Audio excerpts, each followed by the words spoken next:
एक नगर में दो भाई राजू और दीपू नगर के एक गैराज में मैकेनिक का काम करते थे। दोनों बहुत मेहनती थे। एक दिन गैराज में काम करते हुए भाई मैं सोच रहा था अगर हम ऐसे ही काम करते रहे तो एक दिन अपना एक गैराज खोल लेंगे और फिर जल्दी ही दूसरा और फिर तीसरा और जल्दी ही हर शहर में अपना एक गैराज होगा। ये कहने के बाद दोनों राजू और दीपू अपना काम बंद करके मुस्कुराते हुए ऊपर की ओर देखते हुए अपने ख्यालों में खो जाते हैं। सपने में राजू और दीपू अपने नए गैराज के उद्घाटन की रिबन काट रहे हैं। तभी पीछे से उसकी पीठ पर कोई धक्का देता है और दोनों घबरा के सपने से बाहर आते हैं। राजू के बगल में उसकी गैराज का मालिक, ग्रे शर्ट, काले पैंट, सिमटे हुए बाल और आंखों पे चश्मा। तुम दोनों से एक काम सही से नहीं होता। कल एक गाड़ी तुम लोगों ने बना के दी थी, ग्राहक का फोन आया था, उनकी गाड़ी से धुआं निकल रहा है और रास्ते में बंद हो गई है। ये 1 महीने में तुम्हारी 8वीं शिकायत है। मैं तुम दोनों को अभी काम से निकालता हूँ, निकल जाओ मेरे गैराज से। मालिक, पर यह भी तो हो सकता है उसकी गाड़ी खराब हो। हमने तो ठीक से ही काम किया था। खराब गाड़ियों को ठीक करना ही हमारा काम है, निकल जाओ यहाँ से। और मालिक दोनों को धक्के मार के बाहर निकाल देता है। राजू और दीपू अपने छोटे से कमरे की बिस्तर पर हैं। सामने की दीवार पर विष्णु भगवान की तस्वीर टंगी है। दीपू राजू से, भाई हम हर जगह मन लगा के काम करते हैं, फिर भी हमें हर जगह से निकाल दिया जाता है। किसी को हमारी कद्र ही नहीं। हाँ भाई, यहाँ किसी को हमारी कद्र नहीं है। चल किसी दूसरी जगह जाते हैं, वहाँ शायद हमारी कीमत हो। भाई पर हम वहाँ करेंगे क्या? याद है माँ कहती थी कि भगवान का नाम लेने से सब मिल जाता है। हाँ चल सामान बांध, अब हम यही करेंगे। भगवान का नाम लेंगे और पैसे कमाएंगे। वो कैसे? अरे हम बाबा बन के लोगों को ज्ञान देंगे और उनसे पैसे लेंगे। वो तो ठीक है, पर हम लोगों को क्या ज्ञान देंगे? अरे वही जो माँ हमें देती थी। तू ज्यादा सवाल मत कर, सामान बांध। हम राजा सूर्यदेव के चंपक नगर जा रहे हैं। चंपक नगर में राजू और दीपू गेरुए धोती और गेरुई शॉल में, कंधे तक बाल, गले में रुद्राक्ष की माला, पैरों में खड़ाऊ, कंधे पे लटकी मटमैली गठरी, कलाइयों में बंधी रुद्राक्ष की माला, एक बड़े बरगद के पेड़ के नीचे बने चबूतरे के सामने। ये राजा सूर्यदेव का चंपक नगर है, हम यहीं से शुरू करेंगे। दीपू सुन, आज से तेरा नाम दीपू नहीं दीपेश्वर है, समझा? और मैं एक सिद्ध योगी। मैं यहाँ बैठता हूँ और ध्यान करता हूँ। तू नगर में जाके ये खबर फैला कि एक सिद्ध योगी आए हैं जो हर समस्या का हल देते हैं। ठीक है, मैं जाता हूँ।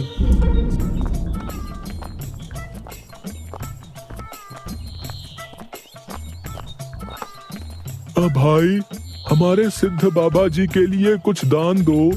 ये कौन से बाबा हैं और कहाँ हैं? बड़े सिद्ध बाबा हैं, उनके पास हर समस्या का हल है। नगर के बाहर जो बड़ा बरगद का पेड़ है ना, वहाँ ठहरे हुए हैं।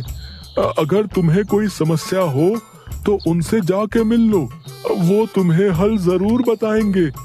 पर हाँ, दान के लिए कुछ लेकर जरूर आना। हाँ हाँ, मैं जरूर आऊंगा।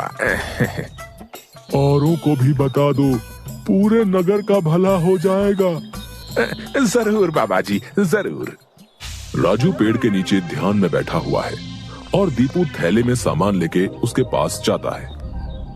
मैंने नगर में खबर फैला दी है, जल्दी ही लोग यहाँ आते होंगे, तुम तैयार रहो।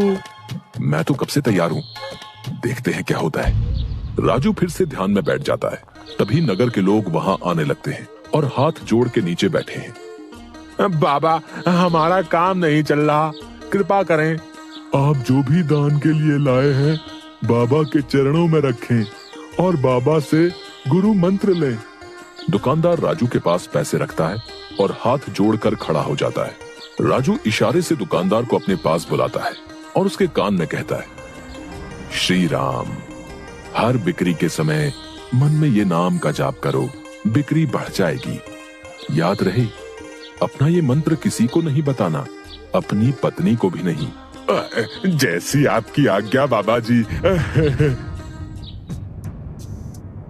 महाराज, आप राजकुमारी के लिए एक योग्य वर तलाश रहे थे।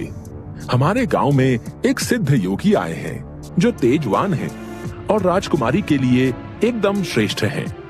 गुरुदेव, मुझे आपके चयन पर पूरा विश्वास है। अगर आपने चुना है तो वो राजकुमारी के लिए अवश्य ही उत्तम होगा। सोने जवाहरात और अनेक उपहार लाओ। हम अभी उन महान योगी के पास जाएंगे और उनसे राजकुमारी से विवाह करने का आग्रह करेंगे। हे तपस्वी, मैंने आपके बारे में जो सुना था, आप उतने ही तेजस्वी हैं।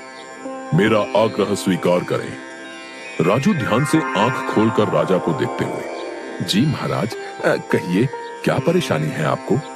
मेरी इच्छा है कि आप मेरी पुत्री से विवाह करें और ये उपहार स्वीकार करें। राजू काफी देर तक उपहार में लाए सोने चांदी और अनेक वस्त्र और उपहारों को देखता है, फिर राजा की ओर मुड़ता है। महाराज, मैं तो एक सन्यासी हूँ, मुझे इन सब से क्या लेना?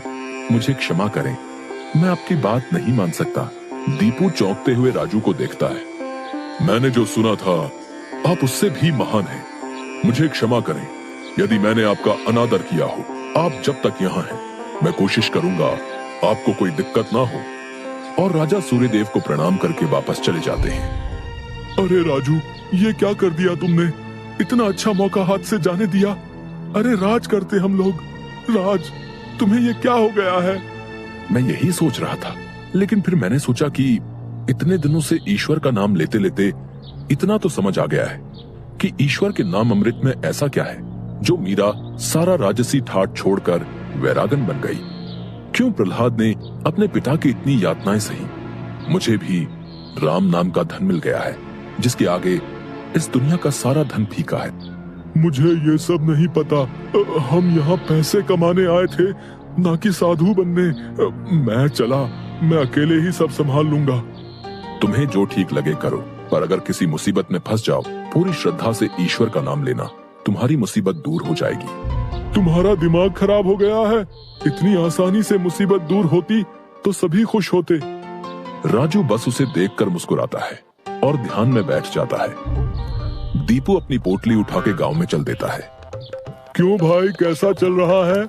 हाँ भाई, सब बढ़िया है और अब घर में सुख शांति भी है। ये भी बेवकूफ बन गया। राजू है तो चालाक। उसने ऐसी युक्ति की कि कोई उस पर सवाल नहीं उठा सकता। कुछ राशन दान करो। जरूर। दुकानदार राजू के थैले में चावल डालने जाता है। तभी दीपू, ये क्या दे रहे हो? इतनी मिठाइयाँ और मेवे तुम्हारी दुकान में है और तुम ये कच्चे चावल दे रहे हो। इनमें से कुछ दो। पर बाबा तो ये सब नहीं कहते। तुम्हें क्या करना है? जितना कह रहा हूँ वो करो। दीपू आगे जाता है और जोहरी की दुकान में दुकानदार से, और भाई जोहरी, कैसी चल रही है दुकानदारी? बाबा की कृपा से सब बढ़िया चल रहा है।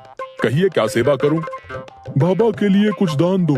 इससे पहले कि इन्हें मेरी असलियत पता चले, इनसे तगड़ा दान लेके गांव से गायब हो जाऊंगा। फिर ये लोग राजू के पीछे पड़ेंगे तो उसे समझ आएगा। बाबा के लिए कुछ दान दो। जौहरी पैसे निकाल कर देने लगता है। अरे ये क्या भीख दे रहे हो? बाबा की कृपा से तुम्हारी दुकान चल रही है। इतने सारे जवाहरात हैं, इनमें से दो, कुछ कीमती सा। जितना दोगे उससे ज्यादा मिलेगा। ये बाबा को क्या हो गया है? कोई नहीं, बाबा को देने से मेरा क्या घटेगा। जौहरी एक सोने की हार दीपू को दे देता है। ये लीजिए बाबा। अच्छा धन बटोर लिया है मैंने। इससे काफी दिनों तक काम चल जाएगा। बड़ी भूख लग गई है, कुछ मिठाइयाँ खा लूं। दीपू एक पेड़ के नीचे बैठ के मिठाइयाँ खाने लगता है। तभी वहाँ 4 डाकू, चेहरे पे नकाब, काले कपड़े और हाथ में छुरी लेकर आ जाते हैं। जो कुछ भी है वो हमें दे दो, नहीं तो हम तुम्हें मार डालेंगे।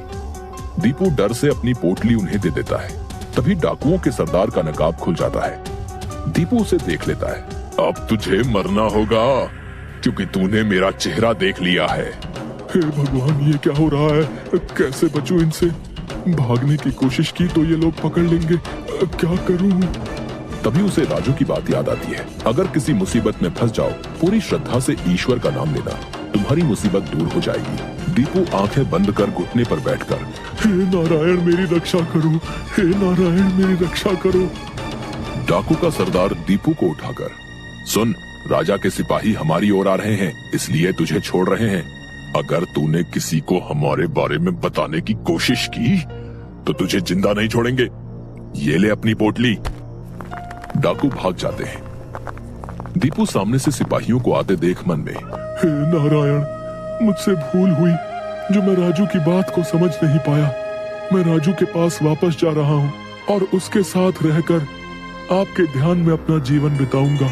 मुझे माफ कर दो राजू, मैं ईश्वर के नाम की महिमा को नहीं समझ पाया, पर अब मैं समझ गया हूँ और तुम्हारे साथ ईश्वर के नाम का धन कमाना चाहता हूँ। राजू दीपू को गले से लगाता है